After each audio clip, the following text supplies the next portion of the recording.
जय हिंद दोस्तों, वंदे मातरम। बांग्लादेश में इस समय जो हालात बने हुए हैं वो किसी का भी ध्यान अपनी ओर खींच सकते हैं, लेकिन जो लोग इसके ऊपर चुप्पी साधे हुए हैं उन लोगों की चुप्पी आपको ज़रूर चुप सकती है। क्योंकि एक तरफ मतलब जो हम बात करते हैं कि भाई गाज़ा पट्टी के बारे में हम लोग इतने भावुक हो जाते हैं, ब्लैक लाइव्स मैटर के मामले में हम लोग इतने भावुक हो जाते हैं, फ़िलिस्तीन का जो मामला निकल कर सामने आया था इजराइल के साथ जब लड़ाई हुई थी तब हम लोग इतने भावुक हो जाते हैं। फिर हमारे ही देश के पड़ोस में जब ऐसी कोई घटना हो रही है, वो भी हमारे ही देश के मेजॉरिटी के लोगों के साथ, तो हम कैसे चुप रह सकते हैं? ये एक सवाल है जो कि ज़रूर उठना चाहिए।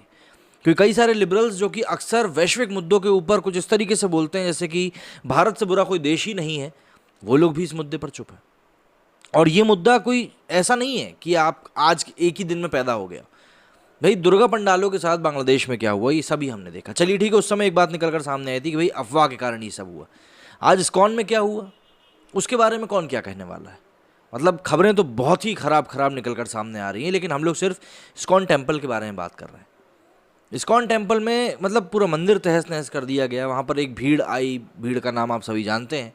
उस भीड़ ने वहाँ पर तोड़फोड़ मचाई। शेख हसीना ने, जो कि वहाँ की प्रधानमंत्री, उन्होंने इसके पहले ही वार्निंग दे दी थी, उसके बाद भी ये सब हुआ। लेकिन आपको ये जानकर बहुत हैरानी होगी कि हमारे देश के वेस्ट बंगाल के इस्कॉन टेम्पल ने कुछ समय पहले रमज़ान पर क्या किया था। बांग्लादेश में इस्लामी कट्टरपंथियों ने सैकड़ों मतलब कि 500 करीब की भीड़ ने जमा होकर इस्कॉन मंदिर में हमला बोला और वहां लगे दुर्गा पंडाल को नष्ट करते हुए 2 साधियों को मार दिया। इस दौरान कई श्रद्धालुओं पर भी हमला हुआ और काफ़ी तोड़फोड़ मची। पीड़ादायक बात यह है कि इस्कॉन मंदिर में उन्हीं लोगों की जगह है जिन्होंने बंगाल में रमज़ान के दौरान मुस्लिमों को इफ्तार करवाया था, और आज बांग्लादेश में उन्हीं के मंदिर पर वही मुस्लिम हमला बोल रहे हैं। इसी को लेकर इस्कॉन के वाइस प्रेसिडेंट, जो कि कोलकाता से हैं, वो बोलते हैं कि we called PM residence and requested his secretary to inform PM that he should speak with Bangladesh PM too and this cycle of violence. Yesterday, around 500 strong mob entered our temple premises and broke deities, brutally injured devotees. 2 of them died. अगर हम लोग 5 साल पहले की media reports देखें तो पता चलता है कि कितने आदर के साथ इन मुस्लिमों को इस्कॉन मंदिर में इफ्तार करवाया गया था। करीब 165 मुस्लिम बाइज्जत कुर्सी पर बैठे थे और खुद हिंदू कार्यकर्ताओं ने इनके लिए टेबल सजाई थी। मेज़ पर रखी प्लेटों में फल, फ्रूट, स्नैक, मिठाई, जूस के गिलास, शरबत सब सजे थे। आओ भगत के बाद उन्हें चंद्रोदय मंदिर मायापुर, जो कि उत्तरी कोलकाता से 130 किलोमीटर दूर है, वहाँ परिसर में ही नमाज पढ़ने को भी जगह दी गई थी।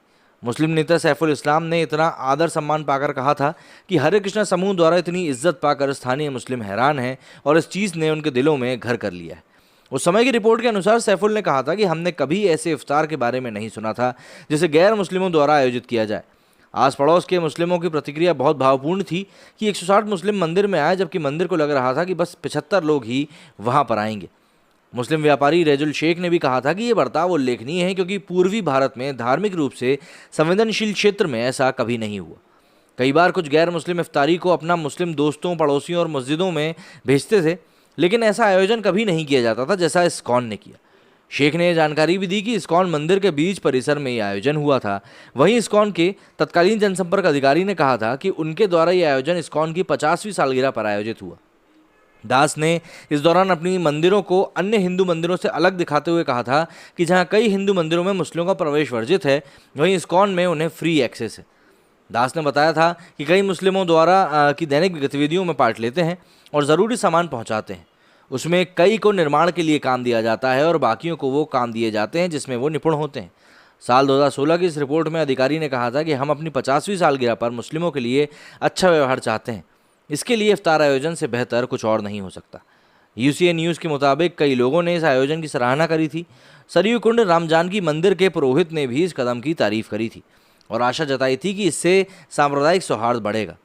हालांकि आज 5 साल बाद स्थिति अपेक्षाओं के बिल्कुल विपरीत है। बंगाल के इस्कॉन में जहां इफ्तार करके हिंदू मुस्लिम भाईचारे का उदाहरण पेश किया गया था, आज उसी इस्कॉन के एक मंदिर में कट्टरपंथियों ने लूटपाट मचाकर वहां के साधुओं को मतलब बहुत बुरी तरह मारा। हालात ये है कि इस्कॉन के उपाध्यक्ष भारत सरकार से अपील कर रहे हैं कि वो इस मामले में आवाज़ उठाएं। इस्कॉन कोलकाता के उपाध्यक्ष रामधारन भी इस घटना को 1946 के नावखेली दंगों से जोड़कर देख रहे हैं। आज की घटना वाकई में बहुत ज़्यादा भयावह थी और जाहिर सी बात है इस तरह की घटनाएं रोज़मर्रा में देखने को भी नहीं मिलती। लेकिन बांग्लादेश में जो ये सब हो रहा है, क्या वो एकदम से हो रहा है? यही सवाल बार बार जहन में उठता है कि ये सब चीज़ें सडनली तो हो नहीं सकती। आपका क्या कहना है इस मामले में? मुझे कमेंट करके ज़रूर बताइएगा। मेरे स्टूडियो में फिलहाल इतना ही। जय हिंद, जय भारत।